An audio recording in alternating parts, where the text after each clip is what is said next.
Assalamualaikum warahmatullahi wabarakatuh. Perkenalkan, nama saya Muhammad Aji Firman. Saya berasal dari kelas hadis PAI 7U yang diampu oleh Bapak Fakur Rozi. Nah, pada kesempatan kali ini saya akan mempresentasikan tugas yang diberikan oleh Bapak dosen, yaitu tentang metode pendidikan dan pengajaran.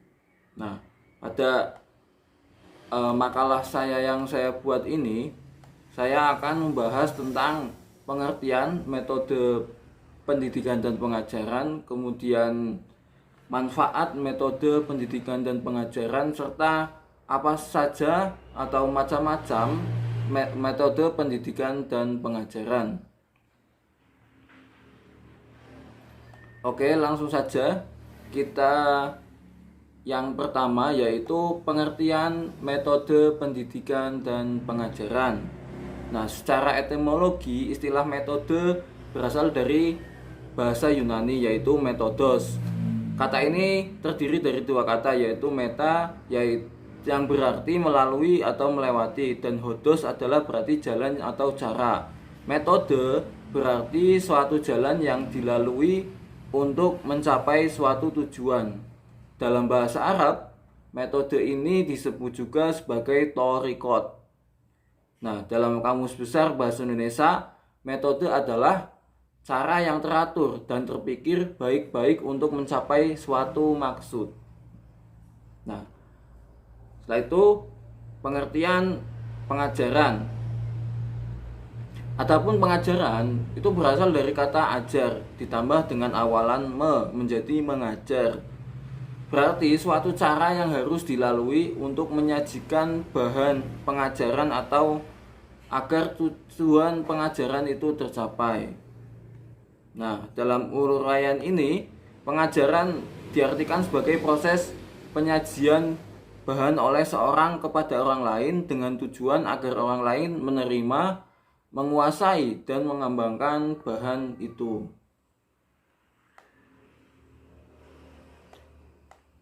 Nah, ini ada pendapat ahli tentang metode pengajaran, pendapat ahli tentang metode pengajaran. Yang pertama dari Muhammad Atiyah Al-Absari mentakrifkan bahwa metode pengajaran adalah jalan yang diikuti untuk memberikan pengertian pada murid-murid tentang segala macam materi dan berbagai pelajaran. Menurut Marsudin Siregar mentarifkan bahwa metode pengajaran adalah merupakan suatu proses interaksi edukasi dalam proses belajar mengajar serta peserta didik dengan pendidik. Nah, dari beberapa pengertian para ahli dapat disimpulkan bahwa metode pengajaran adalah suatu cara atau jalan yang berfungsi sebagai alat yang digunakan dalam penyajian bahan pelajaran untuk mencapai tujuan pengajaran yang telah ditentukan.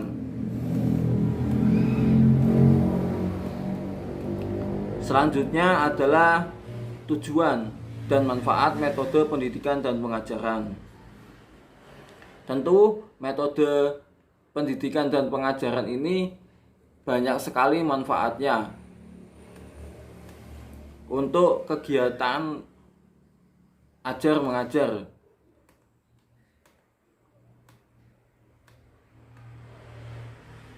Nah, manfaat metode pengajaran ada beberapa macam, yaitu manfaat terhadap guru. Ya, yang pertama, guru mampu memilih metode yang sesuai, baik kesesuaian terhadap murid, materi pelajaran, situasi dan kondisi maupun materi pelajaran. Yang kedua, sebagai pedoman dan alat evaluasi guru dalam pelaksanaan proses belajar mengajar. Kemudian guru mampu menciptakan situasi belajar yang mengajar yang kondusif. Kemudian yang terakhir yaitu bagi siswa, manfaat bagi siswa. Yang pertama, terjadi hubungan keakraban antara guru dan peserta didik. Jadi peserta didik dan guru itu bisa terbangun sebuah intuisi atau sebuah keakraban. Kemudian terciptanya situasi yang menyenangkan bagi peserta didik. Tentu dengan adanya metode pendidikan dan pengajaran, proses belajar mengajar menjadi tidak monoton atau bisa sangat asik seperti itu. Kemudian timbul kreativitas dan aktivitas belajar pada peserta didik. Nah, ini seringkali peserta didik tidak bisa mengembangkan dirinya karena guru atau pendidik yang hanya mengajarkan hal-hal yang sama, tidak ada kreativitas dalam proses pembelajaran. Jadi dengan adanya metode pendidikan ini atau pendidikan dan pengajaran ini, maka siswa bisa lebih kreatif dalam belajar. Nah, yang terakhir keempat yaitu terbentuk hubungan kerjasama yang baik antara peserta didik. Nah, ini juga sangat baik untuk sesama peserta didik. Jadi sesama peserta didik bisa bekerja sama, misalkan dalam menyelesaikan suatu permasalahan yang ada. Peserta didik bisa berdiskusi dengan gaya yang menarik, kemudian memecahkan suatu masalah yang dialaminya. Kemudian macam-macam metode pendidikan dan pengajaran. Nah, macam-macam metode pendidikan dan pembelajaran ternyata di dalam hadis pun ada dijelaskan. Nah, nanti hadis apa saja yang menjelaskan tentang metode pendidikan? Nah, tentunya ini sudah dilakukan oleh baginda Rasulullah SAW pada masa yang lampau. Nah, yang pertama adalah metode ceramah. Pengertiannya yaitu metode ceramah adalah penyampaian suatu pelajaran tertentu dengan jalan penuturan secara lisan kepada anak didik atau khalayak ramai. Metode ceramah ini pernah dilakukan oleh Rasulullah SAW ketika turun wahyu yang memerintahkan untuk dakwah secara terang-terangan. Seperti hadis berikut yang artinya telah menceritakan kepada kami Qutaibah bin Sa'id bin Zuhair bin Harb, keduanya berkata, telah menceritakan kepada kami Jarir dari Abdul Malik bin Umair dari Musa bin Tolhah, Abu Hurairah, dia berkata, ketika turun ayat, berilah peringatan kepada kaum kerabatmu agar kerabatmu yang terdekat. Quran surat Asy-Syu'ara ayat 214. Maka Rasulullah SAW menyeru kepada kaum Quraisy sehingga mereka semua berkumpul. Rasulullah SAW kemudian beliau berbicara secara umum dan secara khusus. Beliau bersabda lagi, wahai Bani Ka'ab bin Lu'ay, selamatkanlah diri kamu dari neraka. Wahai Bani Murrah bin Ka'ab, selamatkanlah diri kamu dari neraka. Wahai Bani Hashim, selamatkanlah diri kamu dari neraka. Wahai Bani Abdul Muthalib, selamatkanlah diri kamu dari neraka. Wahai Fatimah, selamatkanlah diri kamu dari neraka. Sesungguhnya aku tidak memiliki kekuatan sedikit pun untuk menolak siksaan Allah kepadamu sedikit pun. Selain kalian adalah kerabatku, maka aku akan menyambung tali kerabat tersebut. Hadis riwayat Muslim. Nah, dalam hadis tersebut menjelaskan bahwa penyampaian suatu wahyu atau ajakan orang lain untuk mengikuti ajaran yang telah ditentukan, bahkan pemberi peringatan kepada siapapun menggunakan metode ceramah seperti yang dilakukan oleh Rasulullah SAW, berbicara secara umum dan secara khusus di hadapan orang Quraisy dengan tujuan untuk mengajak orang Quraisy dan lainnya untuk menyelamatkan diri dari neraka. dengan usahanya sendiri, karena Rasulullah itu tidak kuasa untuk menolak sedikit pun siksaan Allah terhadap umatnya. Nah, aspek pendidikan dari metode ceramah ini sama dengan metode khutbah. Metode ceramah termasuk cara yang paling banyak yang digunakan untuk penyampaian atau mengajak orang lain mengikuti ajaran yang telah ditentukan. Metode ceramah digunakan dengan cara yang disesuaikan kesanggupan peserta didik yang dijadikan sasaran. Jadi kita harus bisa melihat frekuensi atau tingkat kepemahaman dari peserta didik. Kalau misalkan kita mau mengajarkan tentang filsafat atau apa, jangan kepada anak SD atau TK. Ini tidak nyambung seperti itu. Yang selanjutnya yaitu metode diskusi. Nah, metode diskusi ini adalah suatu cara penyajian bahan pelajaran di mana guru memberi kesempatan kepada siswa atau kelompok-kelompok siswa untuk mengadakan perbincangan ilmiah guna mengumpulkan pendapat, membuat kesimpulan, atau menyusun berbagai alternatif pemecahan atas suatu masalah. Nah, ada hadis yang diriwayatkan oleh Muslim yang artinya hadis Qutaibah bin Sa'id bin Ali Ibnu Hajar, katanya hadis Ismail dia dan Ibnu Ja'far dari ayahnya Abu Hurairah radhiyallahu an bahwasanya Rasulullah Shallallahu alaihi wasallam bersabda, "Tahukah kalian siapakah orang yang muflis atau bangkrut?" Jawab mereka, yaitu orang-orang yang tidak memiliki dirham dan harta. Rasulullah Shallallahu alaihi wasallam bersabda, "Sesungguhnya orang yang muflis dari umatku adalah orang yang datang pada hari kiamat dengan pahala sholat, puasa, dan zakat. Dia datang tapi telah mencaci ini, menuduh ini, memakan harta ini, menumpahkan darah atau membunuh ini, dan memukul orang ini. Maka orang itu diberi pahala miliknya. Jika kebaikan telah habis sebelum ia menebus kesalahannya, maka dosa-dosa mereka diambil dan dicampakkan kepadanya. Kemudian ia dicampakkan ke neraka." Hadis riwayat Muslim.